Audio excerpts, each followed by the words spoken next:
শীতের বার্তা কিন্তু অনেকদিন আগেই পড়ে গিয়েছে। বাট এই ১ সপ্তাহ হলো শীতটা বেশ ভালোই হালকা, হালকা লাগছে। বাট এই হালকা, হালকা শীতে কিন্তু পিঠা খেতে কি যে মজার লাগে! বাঙালির শ্রেষ্ঠ পিঠা হচ্ছে দুধ পুলি। আর এই দুধ পুলি পিঠা বানানো খুবই ইজি, খুবই সহজ। আর এই পুরো শীতটা কিন্তু পিঠা পুলি খেয়েই কিন্তু দিনটা শেষ হয়ে যায়। কিভাবে যে চলে যায় সেটা কেউ বুঝতেই পারে না। আসসালামু আলাইকুম। আপনারা দেখছেন কুকিং মাই লাইফ। আজকের রেসিপি হলো দুধ পুলি। তাহলে দুধ পুলি বানানোর জন্য সর্বপ্রথম যেটা করতে হবে, নারকেলের পুরটা রেডি করতে হবে। তার জন্য ওই ১ বাটি পরিমাণে চিনি অ্যাড করলাম। আর এরই সাথে ফ্লেভারটা বাড়ানোর জন্য ১ চামচ মতো একেবারে গাওয়া ঘি। আর তারপরেই হচ্ছে ফ্লেভারটা আরেকটু বাড়ানোর জন্য ১/২ চা চামচ মতো এলাচের পাউডার। আপনারা চাইলে আস্ত এলাচও দিতে পারেন। আচ্ছা, এখানে আপনারা আস্ত এলাচ অ্যাড করতে পারেন, বাট আমি এলাচের পাউডার অ্যাড করার কারণ হচ্ছে এলাচের ফ্লেভারটা বেরোনোর পর কিন্তু এলাচটা ফেলে দিতে হয়। সেটা একটা ঝামেলা থাকে। তো আপনাদের হাতের কাছে এলাচের পাউডার না থাকলে আপনারা আস্তেও অ্যাড করতে পারেন। তারপরে ফ্লেভারটা বেরোনোর পর যখন পুরটা রেডি হয়ে যাবে, এলাচটা কিন্তু অবশ্যই বাদ দিয়ে দেবেন। আচ্ছা, এখানে একটা ছোট্ট টিপস, অনেকেই চিনিটা স্কিপ করেন, মানে ভালো লাগে না, মুখে ধরে না। তো চিনির ফ্লেভার আলাদা আর গুড়ের ফ্লেভার আলাদা। আপনারা গুড় দিয়েও কিন্তু নারকেলের পুরটা রেডি করতে পারেন। কালারটাও সুন্দর আসে, টেস্টটাও কিন্তু আলাদা আসে। বাট চিনি দিয়েও করলে অনেকটাই ভালো লাগে। আচ্ছা, তারপর একটু সামান্য পরিমাণে পানি অ্যাড করলাম যাতে চিনিটা খুব তাড়াতাড়ি মেল্ট হতে স্টার্ট হয়। তারপরে ২ টা নারকেল কুড়ানো আমি রেখে দিয়েছি ২ বাটি পরিমাণ। আচ্ছা, তারপরে কোরানো নারকেলটা দেওয়ার পর ৭ থেকে ৮ মিনিট মতো কাছাকাছি আমাদের এইভাবে মেশাতে থাকতে হবে। যেহেতু নারকেলটা সিদ্ধ হতেও দিতে হবে।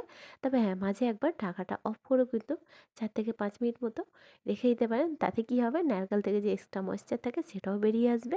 আর সিদ্ধও কিন্তু খুব তাড়াতাড়ি হয়ে যাবে। তারপর মিষ্টির ব্যালেন্সটা ঠিকঠাক রাখার জন্য ১ চিমটি মতো সল্ট অ্যাড করলাম। তারপরে এইভাবে কিন্তু আবারও ২ থেকে ৩ মিনিট মতো মেশায় রাখতে হবে। আর এইখানে আমি ১ বাটি পরিমাণে গুঁড়া দুধ অ্যাড করলাম। আপনার হাতের কাছে গুঁড়া দুধ না থাকলে আপনারা কিন্তু খোয়া ক্ষীরও অ্যাড করতে পারেন। আচ্ছা, খোয়া ক্ষীর কিংবা মিল্ক পাউডার অ্যাড করার কারণে কিন্তু এই যে নারকেলের পুরটার টেস্টটা অনেকটা দ্বিগুণ বাড়িয়ে দেয়। সেটা একেবারে অথেন্টিক খেতে লাগে। অবশ্যই আপনারা এটা স্কিপ করলে হবে না। আচ্ছা, মিল্ক পাউডারটা অ্যাড করার ঠিক ৪ থেকে ৫ মিনিট পর কিন্তু নামিয়ে নিলাম। আমাদের কিন্তু নারকেলের পুর রেডি হয়ে গেছে। তারপরে হচ্ছে আমাদের খামির রেডি করতে হবে। কড়াইয়ের মধ্যে ১ বাটি পরিমাণে পানি অ্যাড করেছি। তারই সাথে ১/২ চা চামচ মতো সল্ট আর লবণের সাথে কিন্তু ২ চা চামচ মতো কোকোনাট পাউডার অ্যাড করলাম। আপনারা চাইলে কোকোনাট বাটা মানে নারকেল বাটাও কিন্তু অ্যাড করতে পারেন। আচ্ছা, নারকেল পাউডার কিংবা নারকেল বাটা অ্যাড করার কারণে কিন্তু খামিরটা অনেকটা সফট ভাব হয় আর পিঠাগুলো কিন্তু ২ দিন মতো একদম নরম তুলতুলে সফট থাকে। আচ্ছা, তারপরে যখনই খামিরের পানিটা টগবগ করে ভালোভাবে ফুটে আসবে তখনই ২৫০ গ্রাম চালের গুঁড়া অ্যাড করে দিলাম। তারপর গ্যাসের ফ্লেম একেবারে স্লো টু মিডিয়াম ফ্লেমে করে একেবারে কড়াইয়ের হাতাটা একদম শক্তপোক্ত করে ধরে একটা হাতার সাহায্যে ভালো করে মেশাতে থাকতে হবে। আর এইভাবে কিন্তু ৪ থেকে ৫ মিনিট মতো আমাদের জাল করে নিতে হবে যাতে খামিরটা ফাইনালি আমাদের সিদ্ধ হয়ে যায়। আর ঠিক যখনই দেখবেন খামিরটা আমাদের ফাইনালি রেডি হয়ে গেছে, গ্যাসের ফ্লেম অফ করে দিয়ে একটা ছড়ানো পাত্রের মধ্যে, মানে ছড়ানো মানে বড় সাইজের একটা প্লেটের মধ্যে খামিরটা ট্রান্সফার করে দিই। আর ঠিক গরম অবস্থায় খামিরটা কিন্তু একটা বাটিতে পানি দিতে হবে আর অল্প পরিমাণে খামিরের উপর পানি ছেটা লাগাতে হবে আর হাতের সাহায্যে মথে নিতে হবে। আচ্ছা, খামিরটা কিন্তু ঠান্ডা করলে হবে না, তাহলে অতিরিক্ত শক্ত হয়ে যাবে, যেটা মথে নিতে খুবই অসুবিধা হবে। এই গরম অবস্থায় কিন্তু আপনাদের খামিরটা একেবারে ফাইনালি ভালো করে মথে নিয়ে একদম রেডি করে নিতে হবে। আচ্ছা, এরপর হচ্ছে ফাইনালি আমাদের পিঠাগুলো বানাতে হবে। তার জন্য আমাদের অল্প পরিমাণে লেচি কেটে নিলাম আর হাতের তালুর মিডল পজিশনে রেখে এইভাবে একটু একেবারে রাউন্ড শেপ করে নিলাম। তারপরে একটা একটা ছোট ছোট থালা বানাতে হবে, মানে বাটি বানাতে হবে। তারপরে একেবারে গোল রাউন্ড শেপ হয়ে গেলে মিডল পজিশনে ১ চা চামচ মতো ওই যে নারকেলের পুর রেডি করেছি মিডল পজিশনে রেখে আর পিঠাগুলো কিভাবে আমি শেপ দিচ্ছি সেটা একটু লক্ষ্য রাখবেন।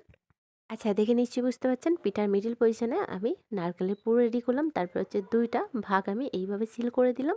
আচ্ছা, তারপর হচ্ছে এই ধারগুলো একটু একটু জাস্ট হাতের আঙুলের সাহায্যে চ্যাপ্টা চ্যাপ্টা করব। তারপর হচ্ছে এই যে হাতের তালুর যে একদম মাংসের ভাগটা থাকে এইভাবে একটু জাস্ট প্রেস করলাম আর ২ ধারটা দেখুন একটু সুন্দরভাবে ডিজাইন করে নিলাম। তারপরেই হচ্ছে আমাদের পিঠা রেডি। আচ্ছা, আরও একটা দেখিয়ে দিচ্ছি আপনাদের। সেম একইভাবে থালাবাটি করে এই যে মিডল পজিশনে পুরটা রেডি করে আর ২ টা ভাগ যে আছে পিঠার সিল করে দিলাম।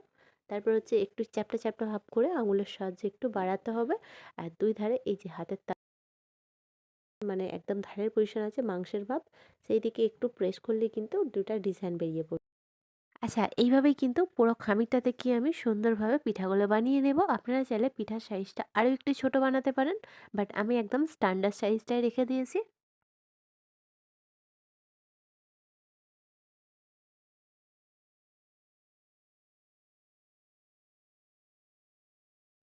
আচ্ছা দেখুন, এক থালা ভর্তি আমার পিঠা হয়েছে। পিঠাগুলো দারুণ লাগছে না দেখতে? ডিজাইনগুলো একেবারে ইজি।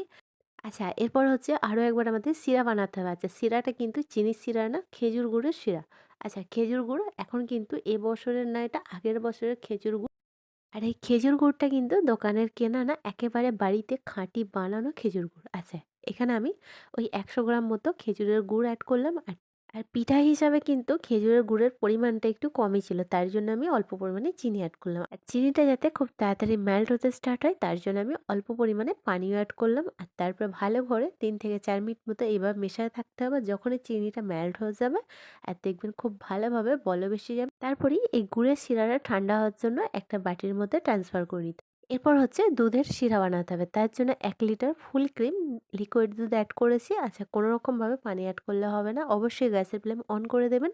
আচ্ছা, দুধটা অ্যাড করার পর কিন্তু গ্যাসের ফ্লেম ২ মিনিটের জন্য হাই ফ্লেমে করে উষ্ণ গরম করতে হবে। তারপরে যখনই উষ্ণ গরম হয়ে যাবে ১ বাটি পরিমাণে গুঁড়া দুধ অ্যাড করলাম। গুঁড়া দুধটা অ্যাড করার কারণেই কিন্তু দুধের যে থিকনেসটা, একটু ঘনত্ব ভাব চলে আসে আর টেস্টটা কিন্তু অনেকটা আসে।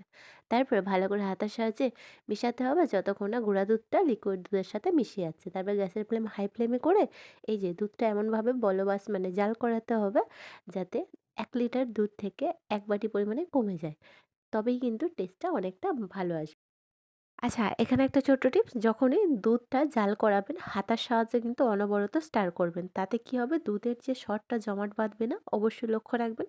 তারপর গ্যাসের ফ্লেম একেবারে স্লো টু মিডিয়াম ফ্লেমে করে তৈরি করে রাখা পিঠাগুলো আমাদের একে একে ছেড়ে দিতে হবে। আচ্ছা, অবশ্যই আলতো হাতে কিন্তু ছাড়তে হবে, না হলে অতিরিক্ত গরম থাকার কারণে পিঠাগুলো যদি একটু স্পিডে দেন তাহলে কিন্তু পিঠাগুলো ভেঙে যাওয়ার সম্ভাবনা থাকে। তারপরে একেবারে আলতো হাতে একটা হাতার সাহায্যে স্টার করে নেবেন যাতে ইকুয়ালি পিঠাগুলো কুক হয়ে যায়, দুধের সাথে মিশে যায়। তারপর সবগুলো পিঠাগুলো অ্যাড করার পর মেশানোর পর একটা ঢাকা অফ করে কিন্তু ৩ থেকে ৪ মিনিট মতো আমাদের ওয়েট করতে। আচ্ছা, ঢাকাটা অফ করার কারণেই কিন্তু খুব তাড়াতাড়ি কুক হয়ে যায়। আচ্ছা, ঢাকাটা ওপেন করেও দেখে নিশ্চয়ই বুঝতে পারছেন দুধের কোয়ান্টিটিটা কতটা কমে গিয়েছে। আর ওপরের সরগুলো কিন্তু জমাট বেঁধে গিয়েছে পিঠার ওপরে। ফাইনালি কিন্তু লাস্ট স্টেজ চলছে। আচ্ছা, এখানে একটা সিক্রেট টিপস দিই। একটা বাটির মধ্যে এই যে দুধ হাফ বাটি পরিমাণে তুলে নিতে হবে। আর কেন তুলে নিচ্ছি সেটাও আপনাদের অবশ্যই জানাবো। তার আগে যে গুড়ের শিরাটা বানিয়ে রেখেছিলাম সেই শিরাটা আমরা এর মধ্যে অ্যাড করে দিচ্ছি। আচ্ছা, এইবার যেটা করতে হবে, গ্যাসের ফ্লেম পুরোটাই অফ করে রাখতে। তারপরে এই গুড়টা অ্যাড করার পর কিন্তু হাতার সাহায্যে একেবারে আলতো হাতে কিন্তু মেশাতে থাকতে হবে। কারণ এই স্টেজে কিন্তু পিঠাগুলো অতিরিক্ত পরিমাণে সফট এবং নরম থাকে।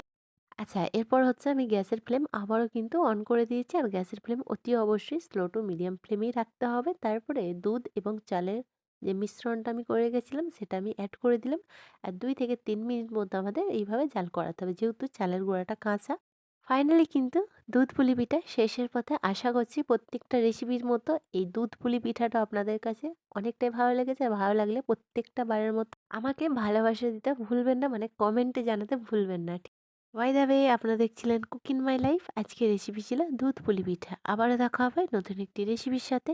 ভালো থাকবেন, সুস্থ থাকবেন।